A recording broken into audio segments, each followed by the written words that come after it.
Very good. So you had a very wonderful stay in the north. Yes. I was trying to build a veterinary practice. Now, actually, I've been I was building the practice actually.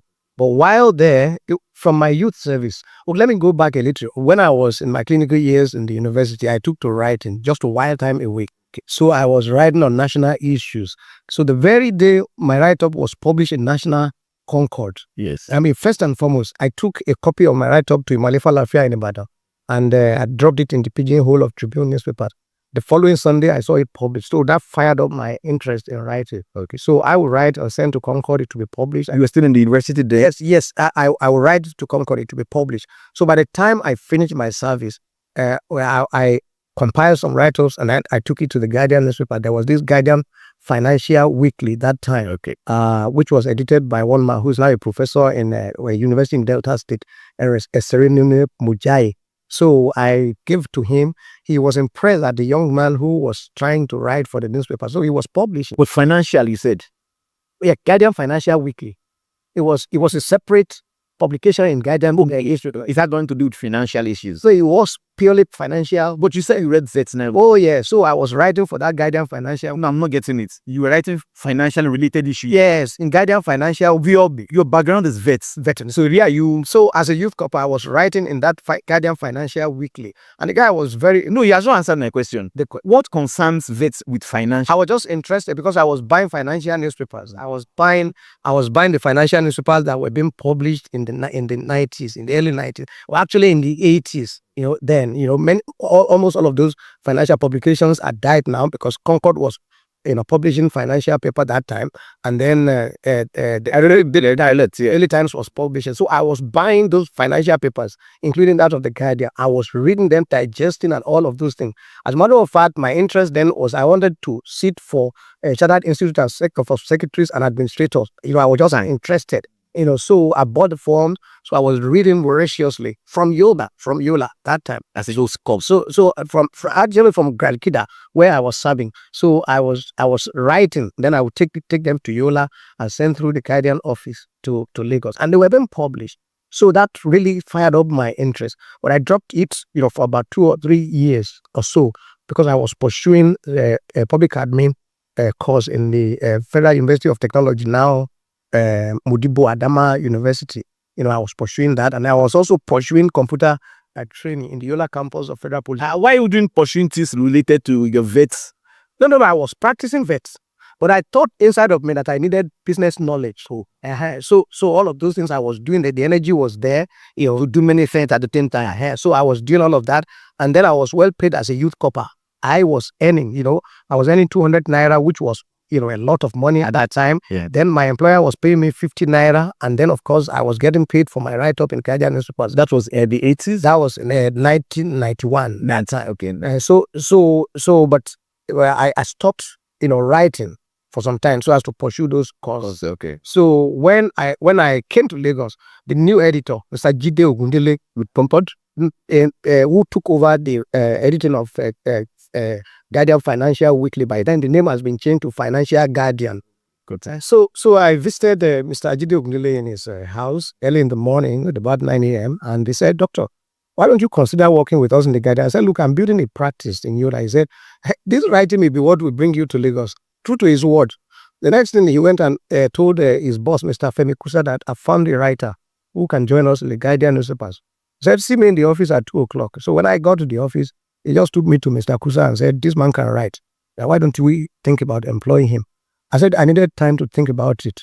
So he said, "Okay, like how long?" I said, "Give me 1 week." I went back to Yola and I thought about it. Of course, I prayed also over it. And then I came back. I was convinced. So as soon as I came, Mr. Kusa said, "Oh, you are the one that Mr. Budele brought." I said, "Yes." He said, "Are you ready to work with us?" I said, "Yes." He said, "You are starting to work today." That was how. That's the interview. Yes, that was all the interview I did. So that was how I joined the Guardian. So I had to go back to Yola to go and put, One question. They didn't ask whether you read anything in English, literary? No such things. No such. They didn't even have to bring your CV to say. No such discussion took place. No such discussion. So that's how you entered into And he was not disappointed. Wow. He wasn't disappointed. So Mr. Kusa is one of the best of the journalists in Nigeria that I've ever come across. And I think he made a good judgment in bringing me into the media. Yes, of course. It was a decision I had to take. He said you could practice journalism with veterinary practice. Inside of me, I knew there was no way I could run both concurrently. Okay. So you just open a practice and then you'll be paying the bill. Somebody else will be criminal pecking. So I decided to just close the practice, which was just began to take shape in Jimeta at that time. So I moved over to Lagos.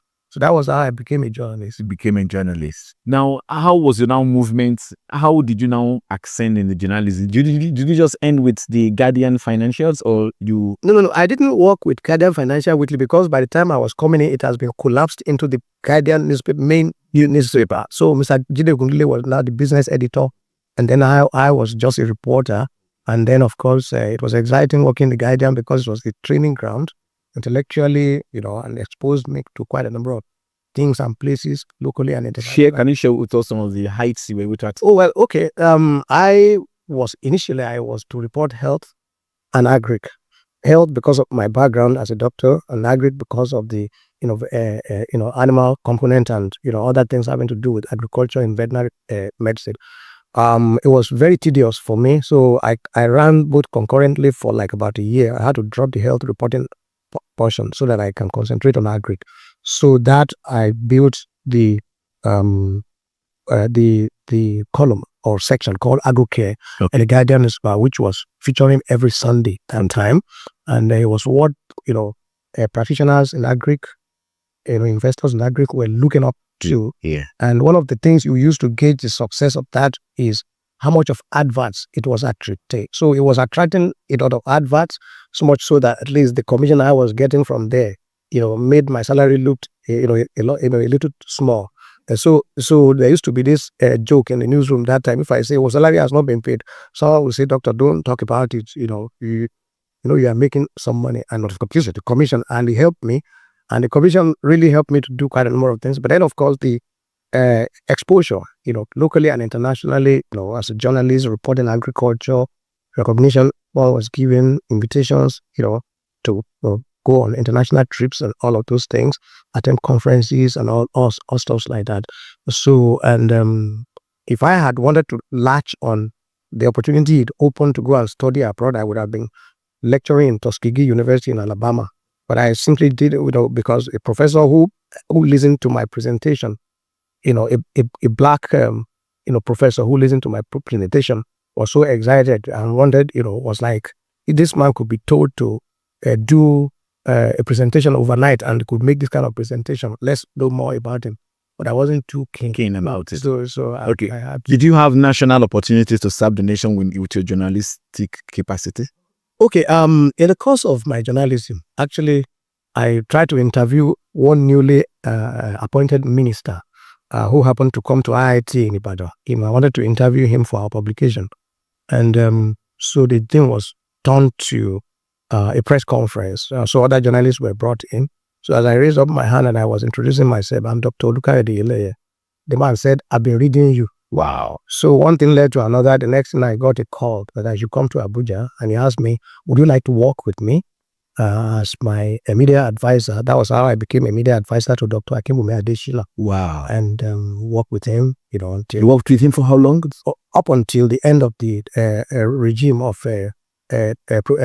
Dr. Goodluck Ebele Jonathan. Wow. And he would want me to follow also to Abidjan, but I had different plans for myself. So those are the things I had. You were so, he was so impressed that he actually wanted you to follow up to Abidjan. He called me into the house when the election was over and won, and commended my efforts and, talked about next steps. But inside of me, I had different plans, and so we're trying to build a family business, which by the grace of God is what is sustaining us today. So those were some of the things. And then I wanted to be very close. I didn't want to move my family around. My wife was starting a school, and I wanted us to be around to build this. And thank God the school is thriving and it's doing very well. You read about one Yoruba boy that did so excellently well in Bola language. Yeah. How do you see yourself, doctor? So, like I said, I see myself as a Nigerian. Okay. I see myself as a Christian and a born again one at that. Okay. And I see myself as one who, has this duty to bring peace, especially where there are divisions, to bring people together or cordial relationship. Yeah. And even this language thing is one of them, to build bridges. To build bridges. Yes. Okay. So where you are, you don't allow people to condemn other tribes, other ethnic groups. It doesn't flow with me. It doesn't flow. It doesn't flow with me because one, I could have been on the other side.